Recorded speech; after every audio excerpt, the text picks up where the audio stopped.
is waiting for you to break. That voice inside your head, the critic that never sleeps, the doubt that whispers when no one is around, it feeds off your uncertainty. It watches you in silence, waiting for that one moment when you question your own worth. Every time you think, maybe I can't do this, or maybe I'm not good enough, he gets stronger. That invisible force, that energy of resistance, it doesn't need to raise his voice. It wins the moment you stop believing in yourself. You must understand something very important. Doubt is not just a feeling. It's a strategy. It's a calculated tool used to chip away at your potential, one thought at a time. The negative forces that surround you, whether they come from the environment, past trauma, or inner fears, are watching and waiting. Not for you to fight, but for you to pause. Because in the pause, in the hesitation, they find their window. When you walk into a room and feel you don't belong, that's not a fact. That's a lie being whispered by fear. When you look in the mirror and the voice says, you'll never change, that's not truth. That's the same force that's been trying to wear you down since the first time you dared to believe in more.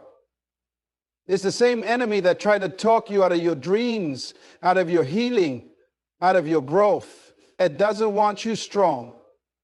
It wants you silent. It doesn't want you to stand tall. It wants you curled up, hiding in your own skin. You see, down isn't random. It's precise. It shows up exactly when you start moving in the right direction. It doesn't show up when you're comfortable. It shows up when you're about to level up. That's why when people start changing, they get attacked mentally. That's why when you begin healing, triggers rise. When you start dreaming again, distractions come. Because these forces are invested in your collapse. They don't just want you to slow down. They want you to quit. They want you to hand over your power voluntarily. But here's the secret most people never realize. You don't have to feel confident to move forward. You don't have to be fearless to take action. You just have to refuse to feed the doubt. Every time you speak life over yourself, you starve the enemy. Every time you rise when it's easier to fall, you rob doubt of its fuel. It cannot survive in the presence of consistent belief. It may visit, but it cannot live in a mind that chooses faith daily. And it is a choice. Faith isn't something that falls out of the sky. It's not a magical force reserved for the elite. Faith is a muscle, and doubt is the weight.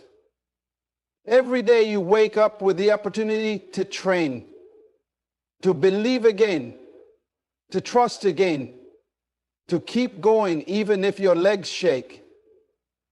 Because that's the moment you grow stronger. Not when everything's easy. Not when the sun's out and the path is clear. You grow when it's storming inside and yet you still move forward. You grow when it feels like the whole world is against you and yet you refuse to fold. Most people lose this battle because they think doubt is something to run from. It's not. It's something to face. When that voice says you'll fail, your response has to be, watch me. When it says you're not ready, you say, maybe not, but I'm going anyway. Because the truth is, if you wait until the fear goes away, you'll never start. If you wait until you feel qualified, you'll never move. And that's exactly what the enemy wants. He doesn't need to defeat you. He just needs you to hesitate. He just needs you to doubt long enough to miss the opportunity. He needs you to think small so you never take the first step. He wants you to believe that people like you don't make it, don't heal, don't succeed. That people like you are supposed to stay stuck. but you know better. You've seen glimpses of your power.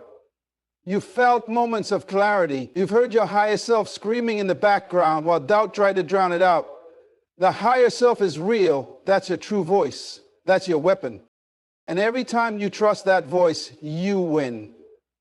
Every time you ignore the noise, you weaken it. It doesn't matter how loud the doubt gets. It has no power unless you believe it. Negative feelings may knock, but they don't own the house. You do. They don't control the narrative. You do. They don't write your story. You do. And the more you step into that truth, the less room there is for the lies. You are not your emotions. That statement alone is enough to shift everything if you can truly grasp it. The sadness you feel, the anxiety that weighs on your chest, the frustration that seems to erupt without warning, none of these are you. They are simply experiences passing through you, temporary states, like weather. Just as a storm does not define the sky, your emotions do not define your identity. But the problem is most people build their lives around how they feel in a moment and then wonder why they stay stuck. From the time we're young, we're conditioned to believe that if we feel something, it must be true.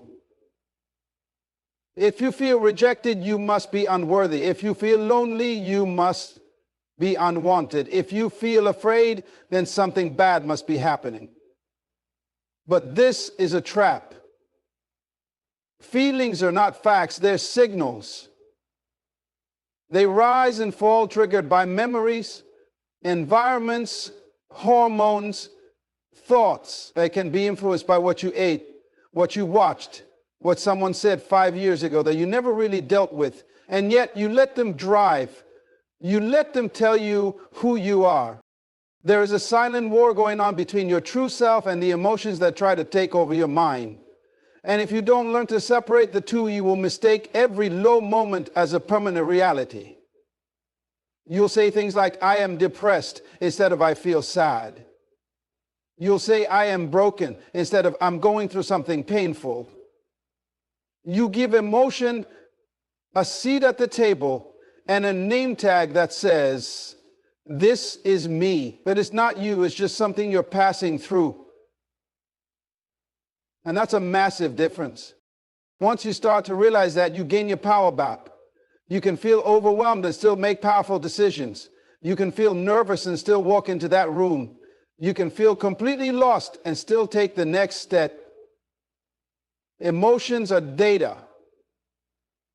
They tell you something's happening, but they don't get to tell you what it means. That's your job. You assign meaning. You decide how long they stay. You decide whether to sit with the feeling and learn from it, or to let it overstay its welcome and define you.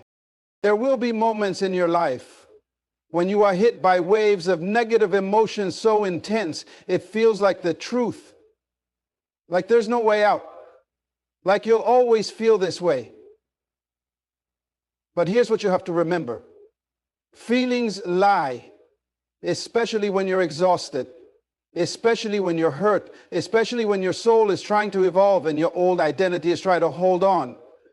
In those moments, you must ground yourself in something deeper than emotion. You must reach for identity, for truth, because identity is stable.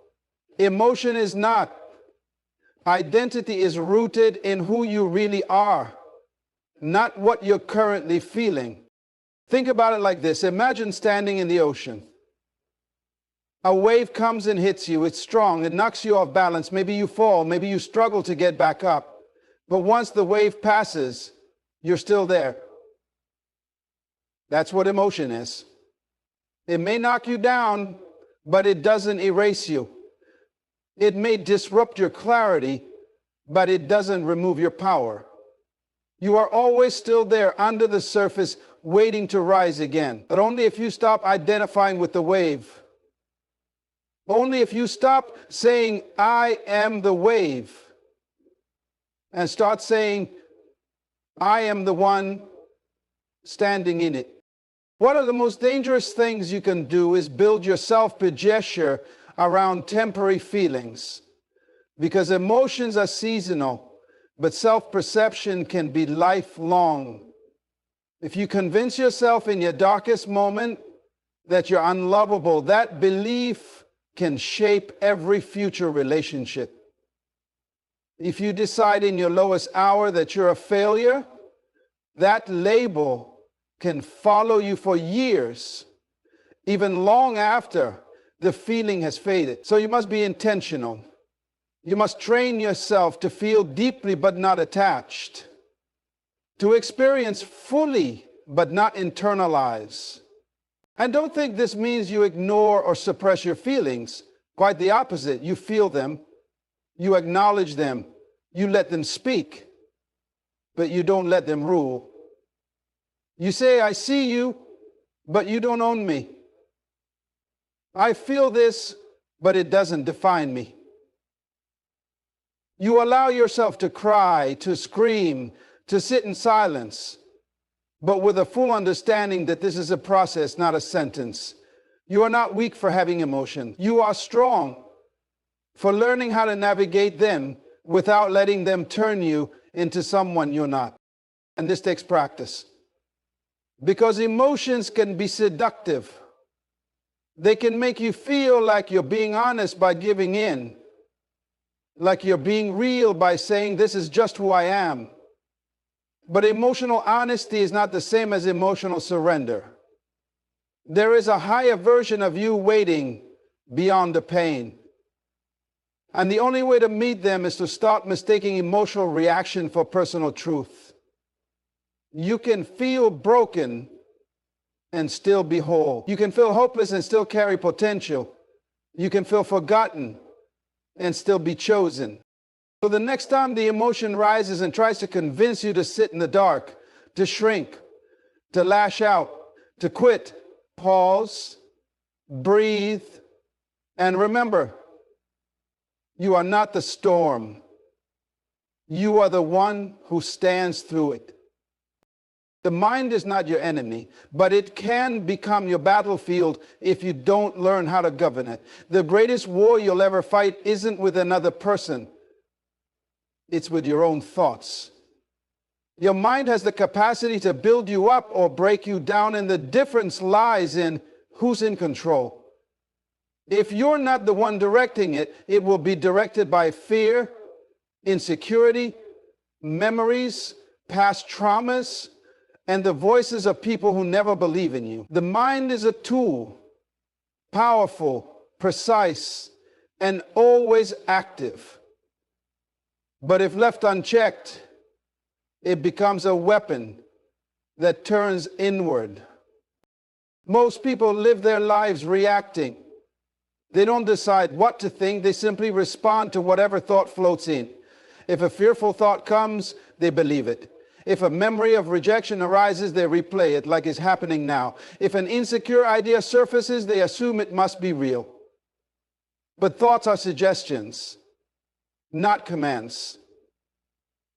Just because a thought enters your mind doesn't mean it belongs there. Just because you think you'll fail doesn't mean you will. The key is learning to take charge, to become the gatekeeper of your own consciousness. You must decide what thoughts are allowed to stay and which ones must be replaced. That process starts with awareness. Most people try to change their behavior without first changing their thinking, but that's backwards. All behavior is rooted in belief. And beliefs are simply thoughts you've accepted as true. If your mind is constantly telling you that you're not good enough and you keep agreeing with it, that thought will shape your actions. You'll avoid risk, you'll settle, you'll sabotage, not because it's your nature, but because it's the instruction you've programmed into your mind. The mind is obedient. It will follow whatever script you give it, whether it serves you or not. So if you want to overcome negative feelings, you have to confront the source. your mental patterns. Ask yourself, what am I constantly thinking about? What thoughts am I allowing to loop in the background of my life, unchecked and unquestioned? Because thoughts, when repeated, become beliefs, and beliefs become the lens through which you see the world. If your lens is covered in fear, every opportunity will look like a threat. If your lens is covered in shame, every compliment will feel like a lie. If your lens is covered in lack, abundance will always look suspicious. The mind must be trained like a muscle. You don't just wake up with mental discipline. It has to be developed. And it begins with rejecting what doesn't belong. The moment a thought enters that tells you you're not worthy, challenge it. Don't let it sit. Don't let it grow. Speak against it. Replace it. Say the opposite out loud if you have to. Your voice has power. When you speak, you interrupt the loop. You override the narrative. And over time, the more you practice, the stronger your mental filter becomes. You won't stop negative thoughts from showing up, but you'll stop them from staying. Another key to mastering the mind is understanding focus. Whatever you focus on expands. If you focus on lack, you'll notice everything you don't have. If you focus on pain, you'll relive it over and over again. But if you focus on growth, even in the middle of chaos, you'll begin to see the lesson, the opportunity, the strength being developed in you. The mind will find evidence for whatever it's told to look for. So if you constantly feed it thoughts of defeat, it will scan your environment and your memories for moments that validate those thoughts. But if you tell it to look for progress, for gratitude, for power, it will search for that too. Your mind is not your master, it's your servant. Train it like one. This is not about toxic positivity or pretending everything is fine. It's about building a mental foundation that can hold you up even when the world tries to tear you down. When your mind is under your authority, you don't crumble under pressure, you expand. You don't run from discomfort, you use it. You don't let fear dictate your actions. You observe it, learn from it, and move anyway. The disciplined mind doesn't silence fear by pretending it's not there. It silences it by refusing to obey it. You have to begin talking to yourself more than you listen to yourself. Left on autopilot, your mind will recycle every failure, magnify every flaw, and predict every worst-case scenario. But when you interrupt that flow with intentional thought, with vision, with purpose, you begin to redirect your energy. Every time you affirm yourself, even when it feels silly or untrue, you're building a new path. Every time you visualize where you want to go, instead of replaying where you've been, you're sending your mind a new assignment.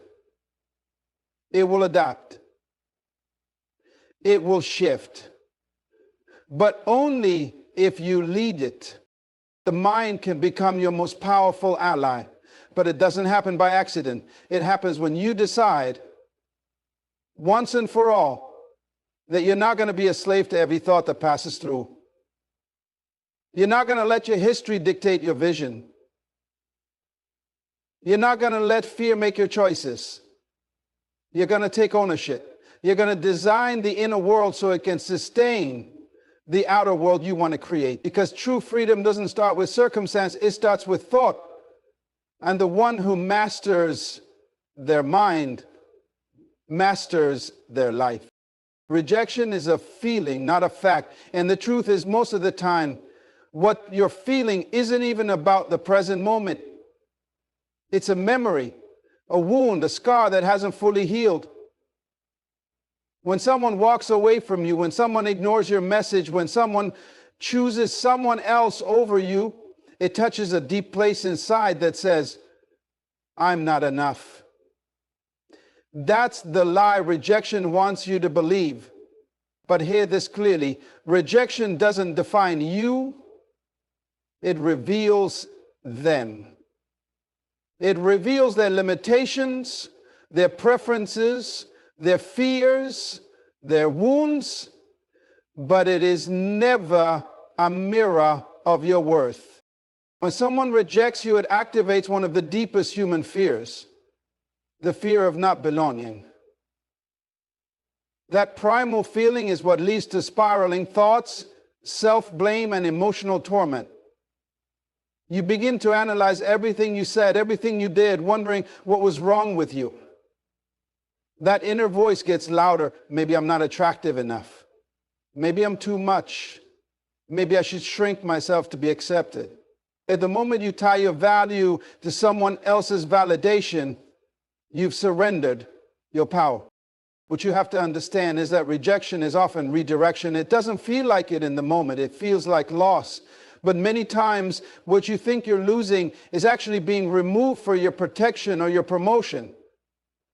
The wrong people leaving your life is never a curse. It's a clearing. You may not see it now, but months later, years later, you look back and realize that what you were begging to keep would have suffocated the very growth you were destined to have. That door had to close so that something aligned with your purpose could open. And still, so they reject you not because you are flawed, but because they are not ready. And that has nothing to do with you. One of the biggest mistakes people make after rejection is internalizing it. They start creating a new identity around it. They stop showing up fully. They start expressing themselves. They start hiding. They put up walls and call it protection. But those walls don't just keep out pain. They also keep out love, growth, and connection. You can't let one person's refusal become a sentence of silence. Just because they couldn't see you doesn't mean you stop shining.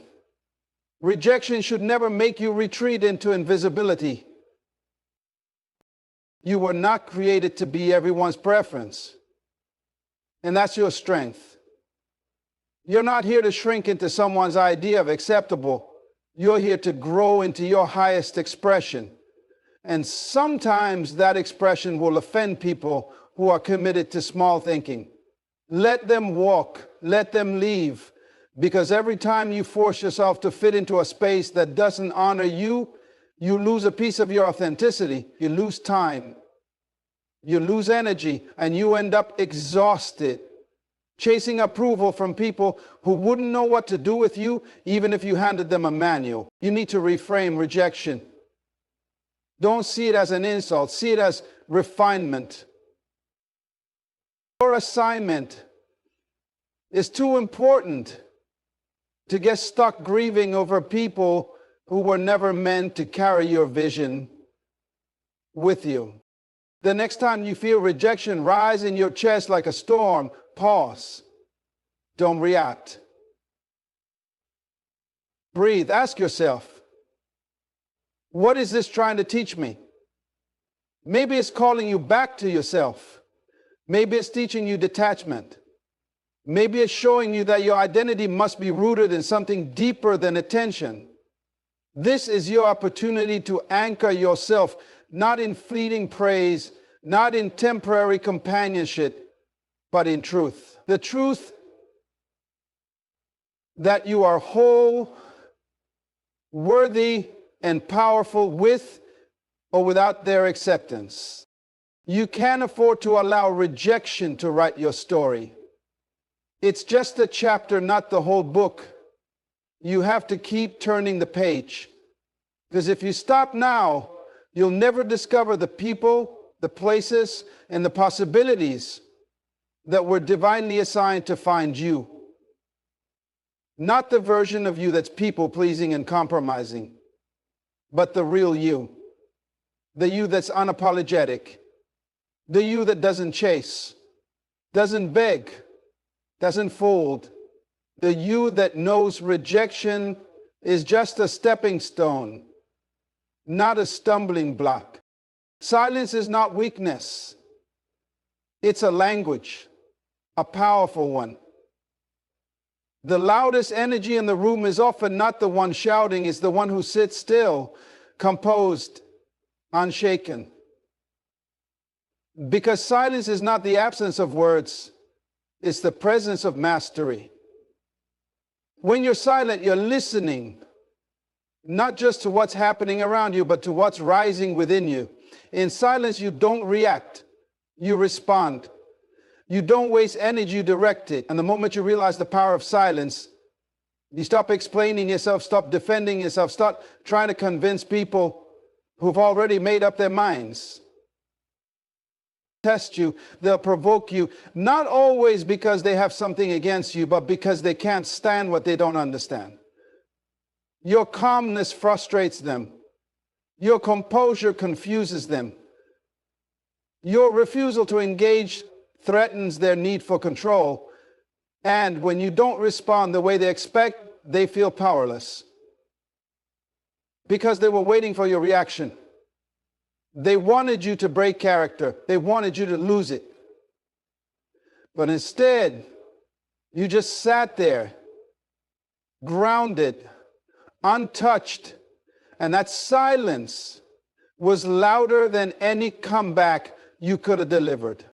You see, not everything deserves your voice. Not every insult requires an answer. Not every rumor requires correction. Sometimes your silence speaks so clearly that even your enemies hear the message. You don't move me. And that message is heavy. It carries weight. It lets people know that you're not on the emotional roller coaster. You've exited the ride. You're not chasing after explanations or begging for clarity. You're not pacing the floor trying to rewrite a narrative they never cared to read correctly. You've learned that your energy is a currency. And silence is how you invest it wisely. And in that silence, you develop clarity. You see people for who they are, not who they pretend to be. Because when you're not distracted by noise, you start to notice patterns. You start to understand how much people project, how often their judgments reflect their own insecurities, how their attacks usually have little to do with you and everything to do with their own chaos. Silence sharpens your discernment. It teaches you how to observe without absorbing.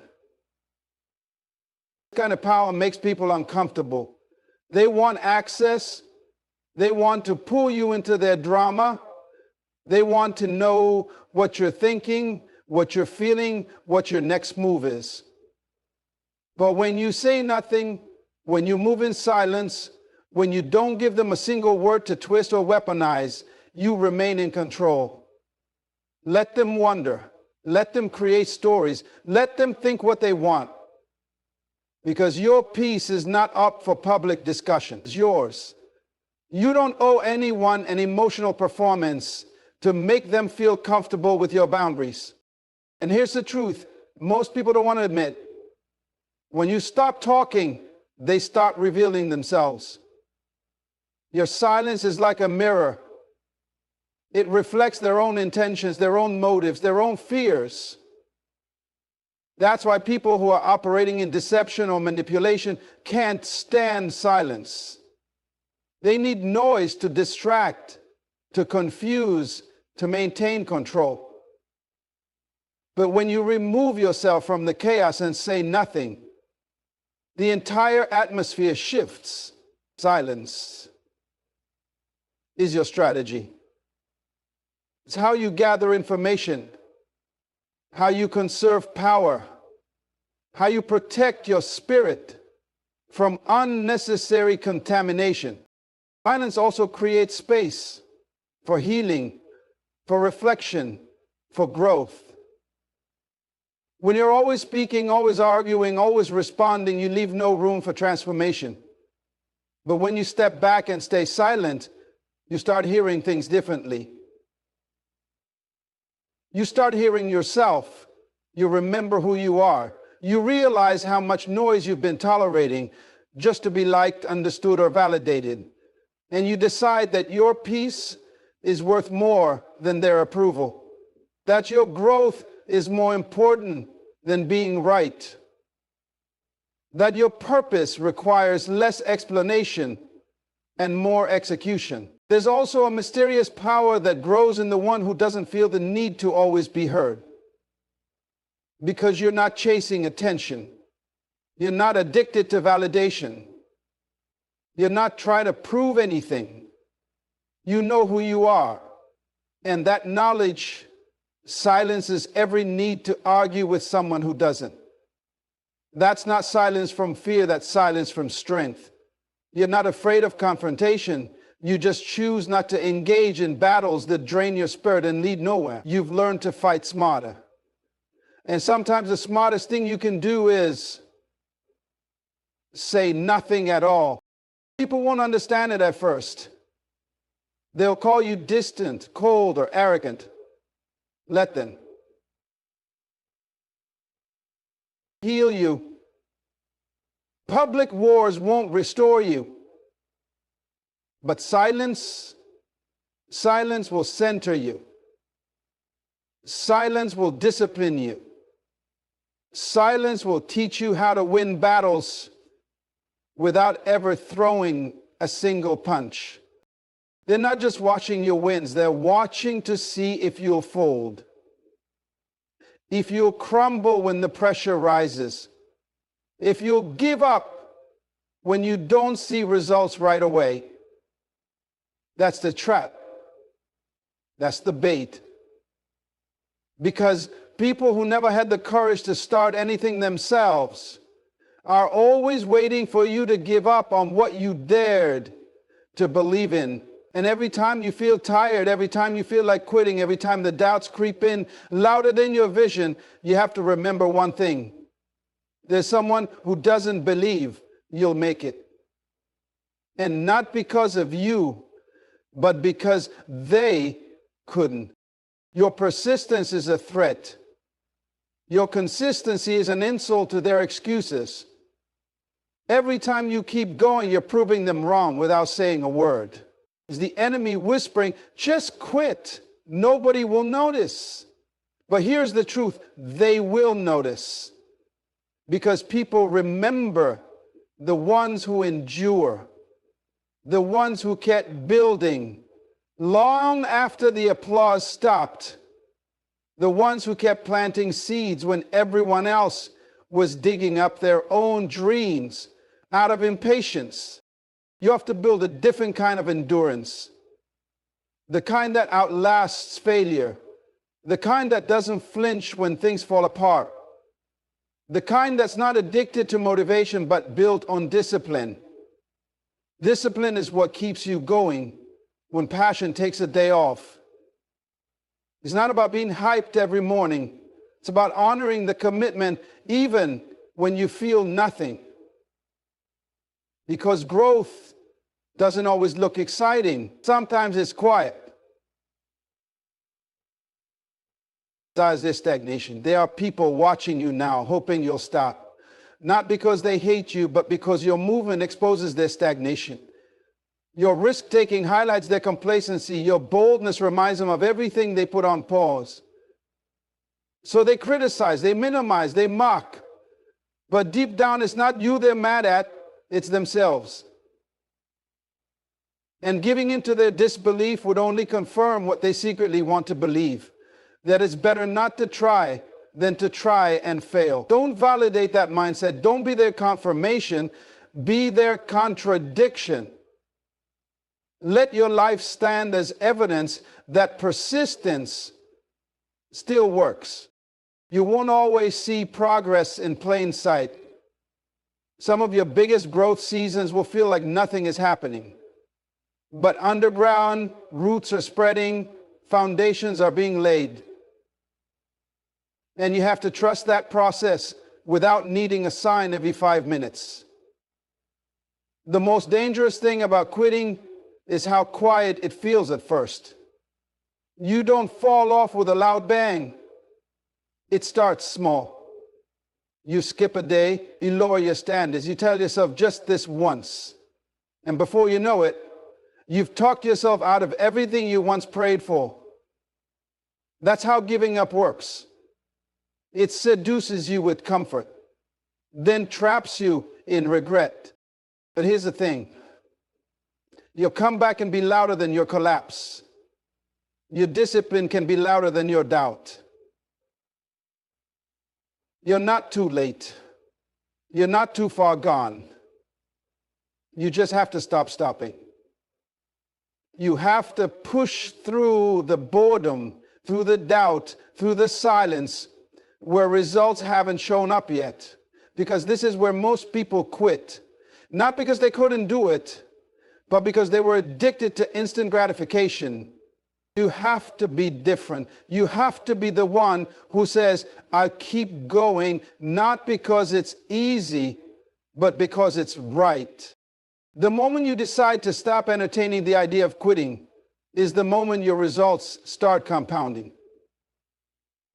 It's not just the effort you put in today, it's all the effort that piles up day after day, tiny decisions, daily habits, quiet wins. That's how breakthroughs are born, not in big dramatic moments, but in the daily refusal to give up. Every time you choose to keep going, you're telling your future self, and when the doubt screams, when the fear gets loud, when the temptation to walk away shows up dressed like a relief, that's when you go even harder. That's when you remind yourself why you started. That's when you close your eyes and see the version of yourself that's already standing on the other side of it all.